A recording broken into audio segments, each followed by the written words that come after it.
আসসালামু আলাইকুম। সবাইকে শুভেচ্ছা জানাচ্ছি।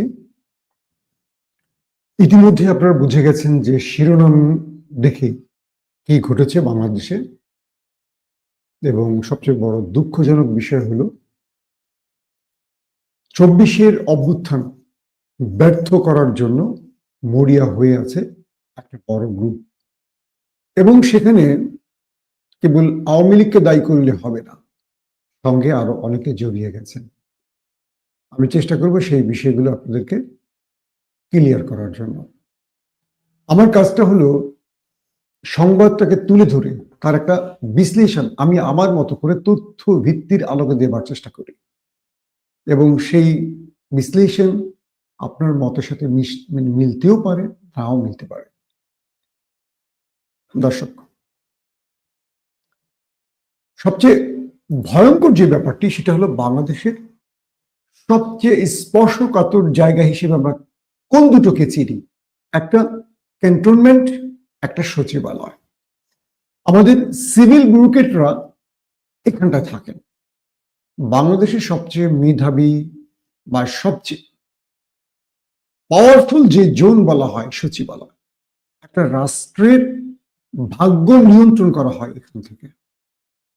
আমাদের সকল আমল নামা এখানে থাকে। আমি ক্যান্টনমেন্ট নিয়ে নাই বলি, কারণ সেটা আমার আজকের আলোচনার বিষয় না। তো আমাদের রাষ্ট্রের সকল আমল নামা যেই জায়গাটা থাকে তার নাম সচিবালয়, এবং এখান থেকে আমাদের ভাগ্যের উন্নতি বা আমাদের ভাগ্যের অবনতি ঘটানো হয়। প্রশ্ন হলো, বাংলাদেশ সচিবালয় আগুন লাগলো কি করে? কয়েকটা প্রশ্ন খেয়াল করবেন। লাগলো কি করে? সচিবালয়ের মতো জায়গায় যেখানে ধার্য পদার্থ নেই সেখানে আগুন নেভাতে ৬ ঘন্টারও বেশি সময় লাগলো কেন? ৩ নম্বর, গভীর রাত যখন সচিবালয় কেউ থাকে না, সেই সময়টাতে আগুন কিভাবে লাগলো? ৪ নম্বর, এই আগুন স্যাবোটাজ নাকি লাগানো হয়েছে? যদি লাগানো হয়, কারা তারা, কিভাবে এটি সম্ভব, এবং গভীর রাতে তারা সচিবালয়ে কিভাবে আগুন লাগিয়েছে? সিসি ক্যামেরার কোনো ফুটেজ তদন্ত কমিটির হাতে পৌঁছবে, এবং এই আগুন লাগানোর ফলে কারা কারা বেঁচে যেতে পারে বা কাদেরকে বাঁচানোর জন্য আগুন লাগানো হয়েছে এবং তারা কি আদৌ বেঁচে যাবে? অজস্র প্রশ্ন এখন ঘুরপাক খাচ্ছে। আসেন একটা একটা করে বলি। রাত ১:৩০টার দিকে সচিবালয় আগুন লাগা, রাত ১:৩০, এবং এখন পর্যন্ত বলা হচ্ছে বিদ্যুতের শর্ট সার্কিট থেকে এই আগুন লাগানো হয়। ৩টা বিশ্লেষণে আমরা বুঝি আগুন লাগার। একটা হলো প্রাকৃতিক, ন্যাচারাল থ্রেট, হতে পারে বজ্রপাত, হতে পারে মানে প্রাকৃতিক যে উপায়ে আগুন লাগার সুযোগ থাকে। দ্বিতীয়টা হলো বৈদ্যুতিক শর্ট সার্কিট, মানুষের ভুল অসাবধানতা বা ভুলবশত কোনো কাজের কারণে আগুন লাগতে পারে। আর ৩ নম্বর হলো আগুন লাগানো হয়। বাংলাদেশের বড় বড় ভবন, গার্মেন্টস, বিভিন্ন জায়গায় আগুন লাগানো হয়। এটা আমরা হয়তো তদন্ত কমিটি দেখি, এবং তদন্ত কমিটি এরপর আর কখনো কোনো তথ্য দিতে পারে না। তদন্ত কমিটি দিয়ে তদন্তকে গায়েব করে দেওয়া হয়। বাংলাদেশে এই পর্যন্ত আগুন লাগার তদন্তের রিপোর্ট আপনারা কেউ দেখেছেন আজ অবধি? দেখেননি। তদন্ত কমিটির কাজই হলো তদন্তটাকে গায়েব করে দেয়া।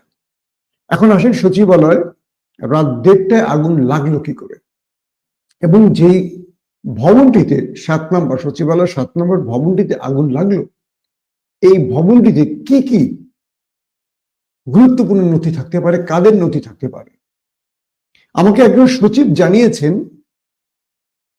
যে এই ভবনটিতে সজীব ওয়াজেদ জয়, শেখ হাসিনার ছেলে সজীব ওয়াজেদ জয়ের সকল তথ্য উপাত্ত ছিল।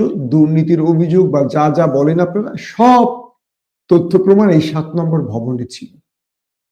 দ্বিতীয়, ওবায়দুল কাদেরের যে মন্ত্রণালয় ছিল, এই মন্ত্রণালয়ের সকল দুর্নীতির নথি, তথ্য, ডকুমেন্ট এই ৭ নম্বর ভবনে ছিল।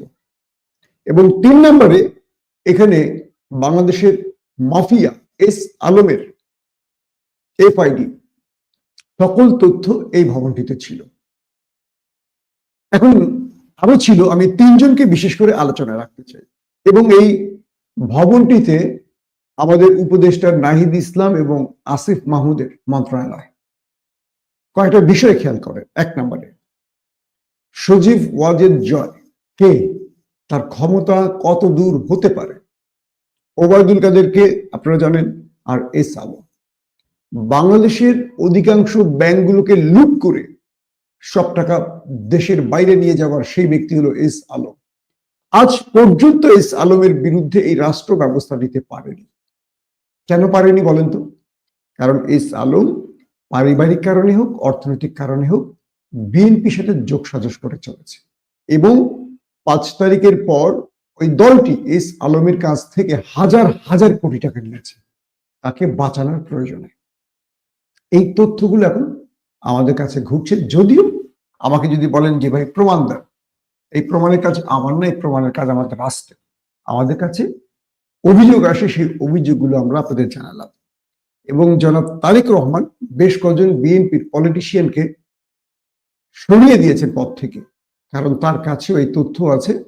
S Alam group, Bashundhara group, এই গ্রুপ থেকে বড় অঙ্কের চাঁদা নিয়েছে বা আর্থিক সুবিধা নিয়েছে তার দলের বেশ কয়েকজন নেতা।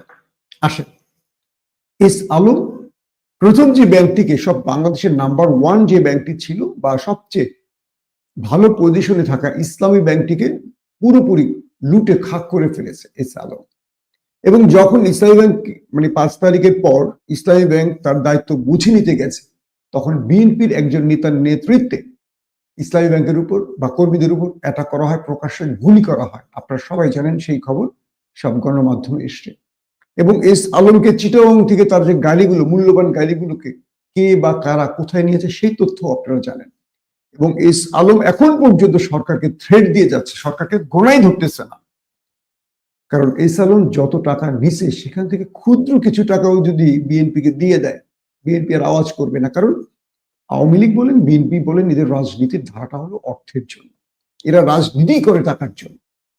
এবং সবচেয়ে দুঃখ লাগে যে বিএনপির যারা নীতি নির্ধারক বা বিএনপির যারা হাইকমান্ড, এত অভিযোগ থাকার পরও বিএনপির সিনিয়র পলিটিশিয়ানদের পরিবর্তে নতুন কোনো ব্যক্তিদেরকে সেখানে বসাচ্ছে না তারা।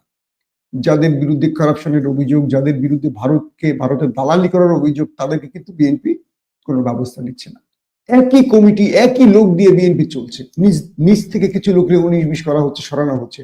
কিন্তু প্রথম মানে যারা এই দলটাকে কন্ট্রোল করছে বাংলাদেশে বসে, তারেক রহমান তো দেশে থাকছেন না এবং তার মা অসুস্থ, এতদিন জেলে ছিলেন। তো যারা বাংলাদেশের বিএনপিকে কন্ট্রোল করে তাদের কিন্তু বিএনপির পক্ষে একটা বড় সাফল্য নেই। গত 15 বছরে আওয়ামী লীগের একটা পশমও নাড়াতে পারে, কিচ্ছু করতে পারেন, আতাত করে চলেছে বা যেটাই করেছে অভিযোগ আছে। এই কমিটিগুলোকে তারেক রহমান এখনো বহাল রেখেছেন। আর সেই লোকগুলি 5 তারিখের পর মানে 15 বছর না খাওয়া তো একসাথে খেতে গিয়ে এই কুখ্যাত ব্যক্তিদের কাছ থেকে বা এই কারাপ্টেড ব্যক্তিদের কাছ থেকে বা রাষ্ট্রের লুটেরাদের কাছ থেকে বড় অঙ্কের টাকা নিয়ে তাদের সুবিধা পাইয়ে দিয়েছে, তাদের পালাতে সুবিধা করেছে। প্রশ্ন হলো 626 জনকে ক্যান্টনমেন্টে আশ্রয় দেওয়া হয়েছিল, এদের সবাই কম বেশি দেশ ছেড়ে চলে গেছে। কিভাবে গেছে বুঝতে পারছেন? কারা ছেড়ে দিয়েছে বুঝতে পারছেন? তাহলে রাষ্ট্র সংস্কার বলেন, রাষ্ট্রের ডক্টর মোহাম্মদ ইউনূস যে স্বপ্ন দেখাচ্ছে সেই স্বপ্ন বাস্তবায়ন হবে কি করে? কি করে ওবায়দুল কাদের পালিয়ে গেছে? কি করে গ্রেফতারের পর হাসান মাহমুদ পালিয়ে গেছেন? কি করে গ্রেফতারের পর আরাফাত পালিয়ে গেছেন? এবং আরো বহু হাই প্রোফাইল ব্যক্তিরা যারা এই রাষ্ট্রের বড় বড় লুটেরা ছিলেন, তারা কি করে পালিয়ে গেছেন? কারণ তারা হিউজ অ্যামাউন্ট এই রাষ্ট্রের গুরুত্বপূর্ণ টেবিলগুলোতে দিয়েছে। তারা কারা আমি নাম বলবো না, আপনারা বুঝেন। তাহলে সেই ব্যক্তিরা তো এখনো রাষ্ট্রের গুরুত্বপূর্ণ পদে বসে আছে, তাই তো? তারা কি সরে গেছে? সরে যায়নি। তাহলে সেই ব্যক্তিদেরকে আপনি এই পদে বসিয়ে রেখে আপনি রাষ্ট্র সংস্কার করবেন? প্রফেসর ইউনূস, সম্ভব? আমাদের এনএসআই বলি, ডিজিএফআই বলি, আমাদের যত গোয়েন্দা সংস্থা আছে, 5 তারিখের পর তাদের একটি সাফল্য আমার চোখে পড়ছে না। তারপরে যে যার মতো পদে বহাল রয়েছেন। ধরলাম সিনিয়র পজিশনে পরিবর্তন এনেছেন, কিন্তু যারা মাঠ লেভেলে কাজ করে হাজার হাজার গোয়েন্দা বাহিনীর সদস্য, এগুলো তো ছাত্রলীগেরই রয়ে গেছে। এখন এদের কি কোনো পরিবর্তন হয়েছে? হয়নি। আসেন সচিবালয়, আমরা বারবার বলেছি আলী ইমাম মজুমদারকে সরান, আমরা বারবার সচিবালয় তালিকাগুলো প্রকাশ করেছি আপনাদের কাছে, দেখেছেন আপনারা। সচিবালয় শেখ হাসিনার আমলের বহু সচিবরা এখনো অ্যাক্টিভ বসে আছে। আবার আমাদের উপদেষ্টা মন্ডলীদের অভিযোগ আছে, আমাদের এই 24-এর অভ্যুত্থানের যে বিপ্লবীরা যারা উপদেষ্টা হয়েছে, অনেক আছে যারা আওয়ামী লীগের মোটা অঙ্কের টাকা তাদেরকে নাকি দিয়েছেন, অভিযোগ আছে, দিয়ে তারা তাদের পদে বহাল রয়েছে। আমাদের এই পাকনা উপদেষ্টারা খুব পাকনা, এত পাকনা, এদেরকে আসলে কি বলবো। এরা বিএনপি জামাতকে মানে তোয়াক্কা করে না অনেক সময়, মানে ভাবটা এরকম। এরা এমন প্রোটোকল পাইছে হঠাৎ করে, মানে রাষ্ট্রের কি জন্য একটা হয়ে গেছে। এদেরকে কিন্তু আমরা অনেকবার বলেছি, টেলিফোনে বলেছি, মেসেজ দিয়ে বলেছি যে ভাই এই লোকগুলোকে পরিবর্তন করেন। এরা যখন সাপোর্টাজ করবে কুল কিনারা খুঁজে পাবেন না, আপনাদের কোনো ভিত্তি নাই তো। বিএনপি জামাতের, বিএনপি আওয়ামী লীগের একটা ভিত্তি আছে, তাদের সারা দেশে একটা বিশাল শক্ত ঘাঁটি আছে, তাদের জনগণ আছে, তারা চাইলে অনেক কিছু পারে। আপনারা পারবেন না, আপনাদের কাছে যারা আসছে বিএনপি জামাতের লোকগুলি আসছে, এরা সরে গেলে আপনার পিছিয়ে 10 জন লোক করি। আপনার যারা মুরব্বী, মানে আপনাদেরকে যারা চালাচ্ছে, উপদেষ্টাদের বলছি, এরা খুব হাই প্রোফাইলের রাজনীতিবিদ না। এদের বুদ্ধিতে কি করবেন আপনারা? এরা তো নিজেরাই নিজের জায়গায় সফল না। তো কি হলো দেখেন, বারবার বলেছি সচিবালয় সচিবদের পরিবর্তন করেন, কোথায় কোথায় পরিবর্তন আনতে হবে সেই তালিকাও তাদেরকে আমরা দিয়েছি। আমাদের উপদেষ্টারা আমাদেরকে গোনাই ধরেন, এখন স্বাধীন হয়ে গেছে দেশ, সব পেয়ে গেছে, চাচাকে দিয়ে, মামাকে দিয়ে, বাবাকে দিয়ে এখন তদবির চালাচ্ছে, তারা কোটি কোটি টাকা বানাচ্ছে। আওয়ামী লীগ আসার আগে তারা আবার দেশ সারা হয়ে যাবে, কেউ দেশে থাকবে না। যত হাম্বি তাম্বি করুক, যদি আল্লাহ না করুক কখন আওয়ামী লীগ দেশে আবার আসে, একটা এই আমাদের উপদেষ্টা, ছাত্রদের উপদেষ্টা একটা খুঁজে পাবে না। এদের ফুল গোষ্ঠী শুদ্ধ আমেরিকা, লন্ডন, তুরস্কে চলে যাবে, সেই রকম অর্থ তারা বানিয়ে ফেলতেছে, এমন অভিযোগও আসছে। আমি একটা কনফার্ম বলবো না তারা দুর্নীতি করছে, কারণ তথ্যগুলো এরকমই বলছে, তাদের মাধ্যমে এই লোকগুলো। দেখেন বিএনপি জামাতের অনেক সচিবরা আমাদের বলে যে ভাই আমরা বিগত 16-17 বছর নির্যাতিত ছিলাম, আমাদেরকে একটা প্রমোশন দিয়ে বিনা চেয়ারে সচিবালয় রেখে দিয়েছে, আমাদের কোনো চেয়ার টেবিলও নেই। আমি এগুলো নিয়ে আপনাদের অনেক কথা বলেছি। আর পূর্বে যারা 2 হাতে কামিয়েছে হাসিনার শাসনামলে, তারা মোটা অঙ্কের টাকা কোন টেবিলে দিয়ে সেই পদে আবার বহাল আছে বলেন তো? আপনি প্রশ্ন করেন, আপনি উত্তর দেন যে তারা এখনো বহাল আছে কি করে। সচিবালয় আগুন, এই যে সজীব ওয়াজেদ জয়ের দুর্নীতির সকল তথ্য যে গায়েব হয়ে গেল, পুড়ে গেল, ওবায়দুল কাদের সকল তথ্য পুড়ে গেল, এস আলমের সকল তথ্য পুড়ে গেল, আওয়ামী লীগের শেখ হাসিনার অনেক বড় বড় প্রকল্পের প্রজেক্ট এই মন্ত্রণালয়গুলোতে ছিল, এই 7 নম্বর ভবনে ছিল। এখন এই তথ্যগুলো আপনারা কি করে বের করবেন? এদেরকে বাঁচাবার জন্য কারাই কাজ করতে পারে আপনারা বুঝতে পারছেন? আমাদের সবচেয়ে অযোগ্য উপদেষ্টার নাম কি জানেন? স্বরাষ্ট্র উপদেষ্টা। এই লোক তো কথাই বলতে পারে না, এই লোক তো কথাই বলতে পারে না। আর্মির রিটায়ার্ড পার্সনদেরকে আসলে কোনো জায়গায় দিতে হয় না। অনেকে বলে আর্মির রিটায়ার্ড পার্সন গুলো অধিকাংশই স্বাভাবিক থাকতে পারে না শেষ সময়গুলোতে। আমাদের এই লোকটা মানে স্বরাষ্ট্র উপদেষ্টা, তার কোনো, আমি আজ পর্যন্ত পুলিশ বাহিনীকে দিয়ে একটা সাফল্য দেখিনি, একটা বড় সংস্কার দেখিনি, একটা বড় চ্যালেঞ্জ মোকাবেলায় এই পুলিশ বাহিনী পারেনি। স্বরাষ্ট্রমন্ত্রী কি করতেছেন? তিনি আগুন লাগার পরটি স্টেটমেন্ট দিলেন, স্টেটমেন্ট গুলো পাশ থেকে তাকে ফায়ার ব্রিগেডের ডিজি শিখিয়ে দিচ্ছে, তিনি কথা বলছেন। একটা সুন্দর করে সুস্থ কথা, স্বাভাবিক কথা বলতে পারছেন না। বুঝতে পারছেন এই উপদেষ্টাদের কারা বসিয়েছে, কেন বসিয়েছে, এই দুর্বল লোকগুলোকে কেন বসিয়েছে? এখন লাভটা হলো কার? আওয়ামী লীগের দোসররা সচিবালয়ে বসে আছে, আবার আওয়ামী লীগের দোসরদের এই রাষ্ট্রের অনেকেই সহযোগিতা করছে অর্থের বিনিময়ে, সেটা যেই দলেরই হোক, আমি দলের নাম নিতে চাই না। মোটা অঙ্কের টাকা দিচ্ছে, চাকরি করে মাসে বেতন পাবে 80,000, 70,000, সর্বোচ্চ 1 লাখ টাকা। রিটায়ারমেন্টের পরে কয় টাকা পাবে? কিন্তু আপনি যদি এরকম একটা অকাণ্ড ঘটতে পারেন, আপনাকে যদি 100 কোটি টাকা দেওয়া হয়, 200 কোটি টাকা দেওয়া হয়, সারা জীবন আপনি পৃথিবীর উন্নত দেশে পা ফেলে পায়ের উপর পা রেখে খেতে পারবেন। কেন আপনি অপরাধ করবেন না? আর বাংলাদেশ তো জন্ম থেকে একটা দুর্নীতিবাজ রাষ্ট্র। এই রাষ্ট্রের প্রধানমন্ত্রী বলেন, প্রেসিডেন্ট বলেন, সব দুর্নীতিবাজ। তো সেই রাষ্ট্রে আপনি ভালো কিছু আশা করবেন কিভাবে? ধরেন আওয়ামী লীগের শেখ হাসিনার বিরুদ্ধে, পুতুলের বিরুদ্ধে, সজীব ওয়াজেদ জয়ের বিরুদ্ধে, টিউলিপের বিরুদ্ধে, রেহানার বিরুদ্ধে যে দুর্নীতির অভিযোগগুলো আসছে, একদম টপমোস্ট রাষ্ট্রের সবচেয়ে গুরুত্বপূর্ণ পদের ব্যক্তিরা, এটা বাংলাদেশ না পৃথিবী শুদ্ধ জানে তারা কি পরিমাণ লুটপাট করেছেন। জানে না? আওয়ামী লীগ জানে না? আওয়ামী লীগ তাকে তো নেত্রী বানিয়ে রেখেছেন, তাকে তো হজরত উপাধি দিয়ে ফেলেছিলেন। তো বিষয়টা হলো আমাদের পাকনা উপদেষ্টারা সঙ্গে আমি বাল শব্দটা যোগ করিনি, বাল পাকনার বললে মানে একটু ভালো হইতো। এরা হঠাৎ করে ইউনিভার্সিটির একটা ভাঙাচোরা হল থেকে গিয়ে হয়ে গেছেন উপদেষ্টা। কারণ এদেরকে যখন আমরা বলি যে ভাই আপনারা এই কাজগুলো করেন, এরা গোনাই ধরে না, এরা টেলিফোনে ধরতে চায় না। এই যে আমাদের হাসনাত, এরকম চরম বাল পাকনার ছেলে। ধরেন অনেক বিষয়ে তাদেরকে আমরা সাজেশন দিই, ফোন দিলে মানে তার স্টাইলটা কি, অনেক বিজি আছে, ফোন ধরবে না, ভাই একটু পরে কল দিচ্ছি। আবার বিশেষ বিশেষ ব্যক্তিদের কাছে তারা যাবে। অনেকেই বলেন যারা যারা তদবির করতে পারে তাদের কাছে নাকি তারা সম্পৃক্ত হয়। আমরা তো তদবির নিয়ে যাই না, আমরা রাষ্ট্রটাকে একটা জায়গায় নিয়ে যেতে চাই, কারণ আমাদের কাছে তাদের কোনো স্বার্থ নাই। এই জন্য আমাদেরকে এখন তারা আস্তে আস্তে সাইড করে দিচ্ছে। কথা বুঝছেন? এখন এই হাসনাদের বিরুদ্ধে আসছে দুর্নীতির অভিযোগ, তুমি সামলাও এখন হাসনা। তোমার পিছনে কয়জন সাংবাদিক দাঁড়ায় দেখি আমরা, যাদেরকে দিয়ে এতদিন লম্ফজম্প করছে, দেখি কয়জন তোমাদেরকে সেভ করতে পারে। 5 তারিখের পর তোমরা যা হয়ে গেছো তার মাসুল তোমরাই দিবা, আমরা দিব না। আমরা কিন্তু রাষ্ট্রের জন্য কথা বলি।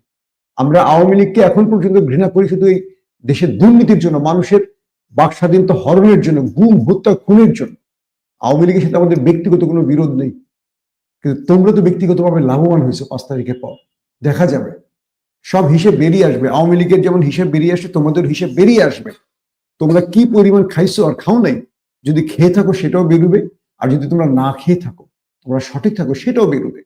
কিন্তু ক্রমান্বয়ে তোমাদের দল অজনপ্রিয় হচ্ছে, ক্রমান্বয়ে ছাত্রদের গুরুত্ব আমাদের কাছ থেকে কমে যাচ্ছে। কেন কমে যাচ্ছে সেটা তোমরা খুঁজে দেখো, তার উত্তর পেয়ে যাবা। আসে, এই 7 নম্বর ভবনে আগুনের পর এই নথিগুলো পুড়ে যাওয়ায় এখন এই ব্যক্তিরা কি বেঁচে যাবে? এই নথিগুলো কি শুধু সচিবালয় থাকে, নাকি এটা কোনো আলাদা কপিও থাকে? এবং এই তথ্য গায়েবের পর যারা এই কাজটিতে করেছেন বা যারা এই কাজটি সংগঠিত করেছেন, তারা কি বেঁচে যাবে? আমার মনে হয় বেঁচে যাবে। কারণ এটা দুজন ব্যক্তি আগুন লাগিয়ে দিয়েছে একটু ম্যাচ দিয়ে তা না, একটা সিন্ডিকেট আছে। ধরেন যারা আগুন দিয়েছে তাদেরকে বাঁচানোর জন্য আরো কয়েকটা গ্রুপ থাকবে, এরাই তদন্ত কমিটিতে থাকবে, এরাই এদেরকে বাঁচিয়ে দিবে। হয়তো একটা জজমিয়া তৈরি করা হবে, অথবা একটা মুফতি হান্নান তৈরি করা হবে। এরা বেঁচে যাবে, কারণ এদেরকে বাঁচানোর জন্য একটা বিশাল অ্যামাউন্ট আছে। ধরেন যে আগুন লাগাবে তার জন্য বরাদ্দ 10 লক্ষ টাকা, তাকে বাঁচানোর জন্য ধরেন আরো 200 কোটি 300 কোটি টাকা 1000 কোটি টাকা বরাদ্দ আছে। এবং এই টাকাগুলো একেবারে উপদেষ্টা থেকে পাইতে পারে। আবারও বলছি, এটা আমার ধারণা। কিন্তু এটার মধ্যে মানে ফ্যাসিস্টদের যে দোসর সচিবরা আছেন তারা পুরোপুরি জড়িত, এমন তথ্য সচিবরাই আমাদের দিচ্ছে। যদিও তাদের নাম আমরা বলবো না, কারণ আমার কাজ নাম বলা না, আমার কাজ তথ্যটা তুলে ধরা, রাষ্ট্রের কাজ শনাক্ত করে তদন্ত করে আসামিদের শনাক্ত করা। ধরেন এই যে আগুনটা লাগলো, এই আগুনটা তো কালকে আরেক জায়গায় লাগবে। ধরেন একটা উদাহরণ দিয়ে বলি, আগুনটা এক জায়গায় ধরে নাই, 3-3টা জায়গায় আগুন ধরছে বা 4টা জায়গায় আগুন ধরছে। ধরেন 7 নম্বর ভবনে আগুন লাগছে, 7 নম্বর ভবনের ইউনিট নম্বর 3-এ আগুন লাগছে, ইউনিট নম্বর 6 আবার আগুন লাগছে, ইউনিট নম্বর 9 আবার আগুন লাগছে। এই যে মাঝখানে গ্যাপ ভবনগুলো, এখানে কিন্তু আগুন লাগে। বিষয়টা বুঝছেন? আমি আপনাদের কিভাবে বোঝাবো? ধরেন এ ইউনিটে আগুন লাগছে, এ ইউনিট, তো এই ইউনিটের আগুনটা কি করবে? ছড়িয়ে বি ইউনিটে যাবে, তাই তো? বি ইউনিটে লাগেনি, সি ইউনিটে লাগেনি, ডি ইউনিটে লাগেনি, ই ইউনিটে গিয়ে আবার লাগছে। আবার ই ইউনিটের পরে গ্যাপ গিয়ে আবার দেখা গেছে ওয়াই ইউনিটে গিয়ে আবার আগুন লাগছে। তো এই যে আগুনটা লাগলো বিচ্ছিন্ন ভাবে, কি করে লাগে একবার চিন্তা করেন তো। এটা মানে কেউ তো লাগিয়ে দিয়েছে, বুঝে যাচ্ছে। আপনার ভবনে আগুন লাগলে সেই ভবনের আগুনটা পাশের আগুনে ছড়িয়ে যাবে, তাই তো? কিন্তু আপনার ভবনে আগুন লাগার পর 3টা ভবন গ্যাপ দিয়ে তারপর একটা ভবনে আগুন লাগার অর্থটা কি বলেন তো? উদ্দেশ্যটা কি? কেউ তো লাগিয়েছে। এই বর্তমান যে সরকার বসে আছে, অন্তর্বর্তীকালীন সরকার, তারা যে স্বরাষ্ট্রমন্ত্রী বসিয়েছেন, এই মন্ত্রীকে দিয়ে তদন্ত করে আমি বিশ্বাস করি জীবনে সঠিক আসামি শনাক্ত হবে না, এবং যারা এটার ভিকটিম তারা বেঁচে যাবে। এখন আমাদের করণীয়টা কি? আমাদের করণীয় হলো আমাদেরকে আবারও চাপ তৈরি করতে হবে, দ্রুত আমাদের উপদেষ্টাদের মধ্যে একটা পরিবর্তন আনতে হবে, এবং আমাদের সচিব যারা আছেন সচিবালয়ের মধ্যে এখন যারা কাজ করছেন, যারা ফ্যাসিস্টদের দোষক, মোটামুটি তারা চিহ্নিত। এই তালিকাগুলো বহু সচিবদের কাছে আছে, কারা কত টাকা দিয়ে টিকে গেছেন, কিভাবে টাকা দিয়েছেন, কোন কোন উপায়ে টাকা দিয়েছেন, সেই টাকা কার হাতে কোথায় কোথায় গেছে, সব তথ্য আছে। আমাদের ইন্টেলিজেন্সের কাছে এই তথ্য আছে। এখন ইন্টেলিজেন্সের মধ্যেও তো ভূত আছে, শস্যের ভূত থাকার মতো। তো এই মাধ্যমে দ্রুত সচিবালয়টাকে ক্লিন করতে হবে। সচিবালয়টাকে যদি ক্লিন করা সম্ভব না হয়,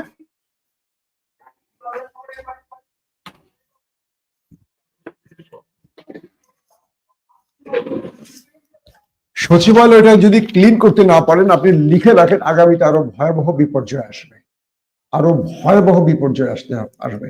এবং আমাদের ক্যান্টনমেন্ট গুলো, বাংলাদেশের প্রত্যেকটা সেনাবাহিনীর ক্যান্টনমেন্ট গুলো খুব নিরাপত্তা দিতে হবে, কারণ সেনাবাহিনীর মধ্যেও স্যাবোটাজ করার আশঙ্কা থাকতে পারে। সচিবালয় আগুনের পর আমাদের রাষ্ট্রের নিরাপত্তা বাহিনীকে ভাবতে হবে শত্রুর পরবর্তী টার্গেট কি কি হতে পারে, রাষ্ট্রের গুরুত্বপূর্ণ নথি কোথায় আছে, রাষ্ট্রের বড় বড় চুক্তিগুলো কোথায় আছে, রাষ্ট্রের বড় বড় অর্থের রেকর্ড গুলো কোথায় আছে, বিদেশের অস্ত্র কেনা বেচা বা সেই সংশ্লিষ্ট তথ্যগুলো, সেই সকল ডাটাগুলো কোথায় আছে, এই জায়গাগুলো এখন আমাদের টার্গেট করতে হবে। এরপর কিলিং মিশনের যে পরিকল্পনা নিয়ে অনেকে নামছে, সেখানেও বিভিন্ন ভ্যারাইটিস টার্গেট তৈরি করা হচ্ছে এবং এই রাষ্ট্রকে অকার্যকর করার জন্য পতিত স্বৈরাচার বিশাল মাস্টার প্ল্যান নিয়ে নেমেছে এবং তাদেরকে সহযোগিতা করে চলছে আমাদেরই অনেকে, যারা ক্ষমতা আসতে চাচ্ছে অথবা যারা আগামীতে ক্ষমতা আসতে পারে অথবা যারা রাজনীতি করে অর্থের জন্য, সেই সব ব্যক্তিরা মোটা অঙ্কের টাকার লোভে এই রাষ্ট্রকে তুলে দিচ্ছে। আমি মনে করি ভারতকে এই দেশে এসে ধ্বংস করতে হবে না এই রাষ্ট্রকে। এই দেশ নিজেদের দুষ্ট লোকদের জন্য, এই দেশের বিশ্বাসঘাতকদের জন্য এখন পুড়ে ছাই হয়ে যাবে। এবং এই রাষ্ট্রের ভেতরে প্রত্যেকটা জায়গায়, প্রত্যেকটা দলে, প্রত্যেকটা ক্ষেত্রে দুর্নীতিবাজরা বসে আছেন। তারা ব্যক্তিগত লাভের জন্য রাষ্ট্রটাকে ধ্বংস করে দিচ্ছেন। এখান থেকে রাষ্ট্রটাকে রক্ষা করতে হবে। এই যে আগুনের ঘটনা, এটা একটা ফার্স্ট ট্রেলার এবং এটা আরো ভয়াবহ দিকে যেতে পারে, এটা আরো বড় আকার ধারণ করতে পারে, আরো বড় ম্যাসিভ আকারে ছড়িয়ে পড়তে পারে বাংলাদেশের গুরুত্বপূর্ণ দপ্তরগুলোতে।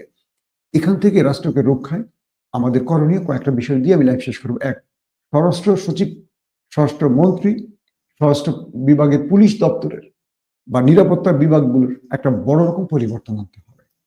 যাদেরকে বসিয়ে রেখেছেন এই 5 মাসের অধিক সময়, এরা প্রত্যেকে ব্যর্থ হয়েছে, এদেরকে আর রাখা দরকার নাই। আমরা আর আশ্বাস চাই না। একটা অন্তর্বর্তীকালীন বা কেয়ারটেকার সরকার সময় পায় 3 মাস, এই সরকারের হয়ে গেছে 5 মাস, কিন্তু এই সরকারের সাফল্য আমরা খুঁজে পাচ্ছি না।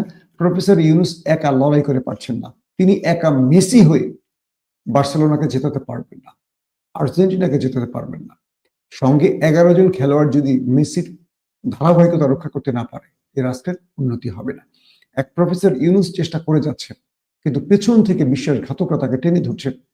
এই মুহূর্তে আমার মনে হয় আমাদের উপদেষ্টা যারা ছাত্রদের মধ্য থেকে বানানো হয়েছে, প্রয়োজনে তাদেরকে পরিবর্তন করতে হবে।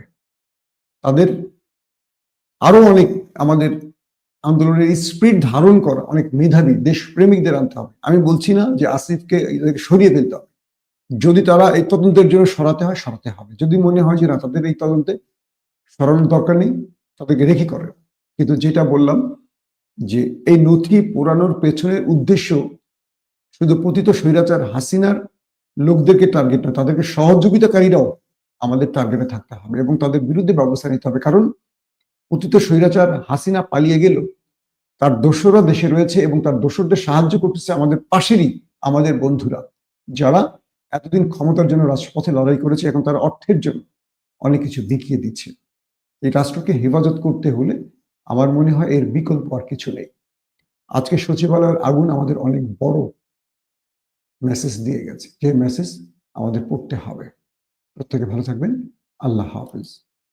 ওপেন দাইস মানে সত্যকে সত্য বলা, মিথ্যেকে মিথ্যে বলা। আমরা শোনা কথা নয়, চোখে যা দেখি তাই বলি।